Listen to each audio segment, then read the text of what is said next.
petualangan fantasi terbaru Fei Wong 2023. Anak laki-laki itu pulang untuk mengunjungi keluarganya, bertemu makhluk misterius yang bersembunyi di peternakan kakek. Penggunungan Meksiko. Sebuah tim peneliti mencoba menemukan monster vampir legendaris, hidup dengan menghisap darah kambing. Tapi darahnya membantu lukanya sembuh. Akhirnya, pemburu menemukan satu di dalam gua. Sebuah bayangan hitam tiba-tiba melintas di atas kepalanya. Monster betina muncul di belakangnya. Kemudian ambil anaknya dan lari.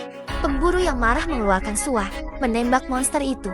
Untungnya hanya bergesekan dengan bulu. Dia tidak punya pilihan selain melarikan diri ke pegunungan di luar gua. Sayapnya terbakar parah dan tidak bisa terbang di ketinggian. Bersembunyi di pinggir jalan, pemburu itu segera melaju dan dengan panik mengejarnya. Orang hanya bisa keluar dari mobil dan berjalan kaki, melihat sisik yang jatuh dari tanah. Percepat ke bukit lain untuk menghindari. Tiba-tiba mobil menabraknya dengan kecepatan tinggi. Untungnya, tubuhnya yang kuat baik-baik saja. Ia bangkit dan membawa anak itu pergi, bersembunyi di rerumputan. Tapi karena cedera sayap dan ditabrak mobil, kekuatan fisik berkurang. Tinggalkan anaknya dan biarkan dia menunggu kepulangannya. Dia bersembunyi di sebuah rumah pertanian. Dia bertemu Alex. Musik dan nyanyian yang indah membuatnya sangat terpesona. Alex pikir dia ingin makan, mengambil beberapa sosis dari kulkas. Dia berbalik dan merangkak menuju loteng di sebelahnya.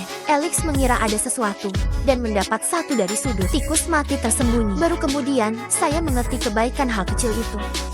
Tiba-tiba ada guntur di luar. Takut akan guntur dan kilat dia meringkuk di samping. Di pagi hari, sepupu saya menemukannya dan ingin pergi bermain. Tapi saya mendengar gerakan kecil di gudang di lantai bawah. Alex yang takut semuanya akan terbongkar melangkah maju untuk menghentikannya. Alex buru-buru melambaikannya untuk bersembunyi.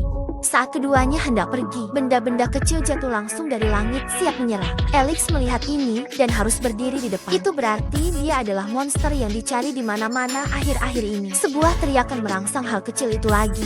Ketiganya bernegosiasi dan memberinya nama yang disebut Ciupa. Kakeknya setuju. Ternyata beberapa malam yang lalu, kakek mengalami kecelakaan dalam perjalanan pulang. Menemukan Ciupago di rumput. Tidak pernah menemukan ibunya. Jadi kakek membawanya pulang.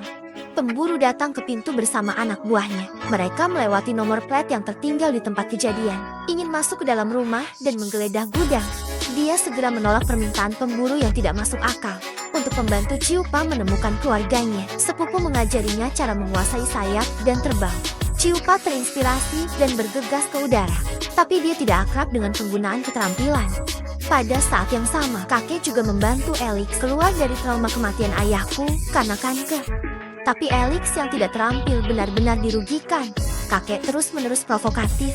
Tekanan yang sudah lama ditekan langsung naik. Dengan marah mendorong kakek dari ring. Akibatnya cedera punggung lama dan diperiksa bahwa Alzheimer-nya semakin parah. Tiba-tiba, gudang di belakangnya yang membuat beberapa tangisan. Mengirim dokter pergi dengan sukses. Jadi saya pergi untuk melihat-lihat. Pemburu miopia diam-diam membuat Ciupa tak tegun. Saya hanya bisa melihat tanpa daya saat Ciupa direnggut. Berbohong bahwa pihak lain adalah musuh bebuyutannya dalam gulat. Satu gerakan Fusion Shadowlist menendang lawan ke tanah. Lalu dia menyambar SUV pemburu itu, melarikan diri ke pegunungan dan menyaksikan Ciupa bangun di bagasi.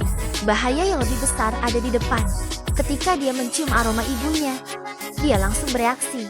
Ciupa mencium aroma di sekitarnya. Teruslah mencari gunung. Saya merasa bahwa ibu saya ada di sana. Ciupa di depan melolong. Kenangan datang dari jauh. Mereka membuat suara yang sama. Saya mengirim Curate pergi dengan keengganan di hati saya. Saat dia akan kembali, seekor singa muncul di depannya. Tapi di balik itu adalah jurang. Ini akan menjadi makanan singa. Untungnya, kakek datang tepat waktu. Tapi bahayanya tetap ada. Rangka baja berkarat pecah satu demi satu. Aku tidak bisa bertahan lagi. Ciupa cepat kembali menyelamatkan. Dan Alex meraih ekor Ciupa. Tapi mereka berdua jatuh ke jurang. Ciupa mengaktifkan keterampilan terbang tepat waktu. Siapa sangka itu akan menjadi. Ciupa pingsan karena obat bius. Pemburu mengancam kerumunan dengan tongkat listrik. Ambil Ciupa liar lagi. Tiba-tiba ada Ciupa jantan dewasa memblokir jalan pemburu. Ada satu lagi di belakangnya. 3 Ciupas dewasa menjadi gila. Pemburu ambil anaknya dan ancam mereka. Kakek bermata cepat itu langsung mengikutinya, menyelamatkan anak Ciupa tanpa hambatan. Ciupa berhasil kembali ke sisi ibunya. Tidak lagi kecanduan game sepanjang hari. Dan kemudian Cupa datang untuk mengucapkan selamat tinggal, menantikan untuk bertemu dengannya lain kali.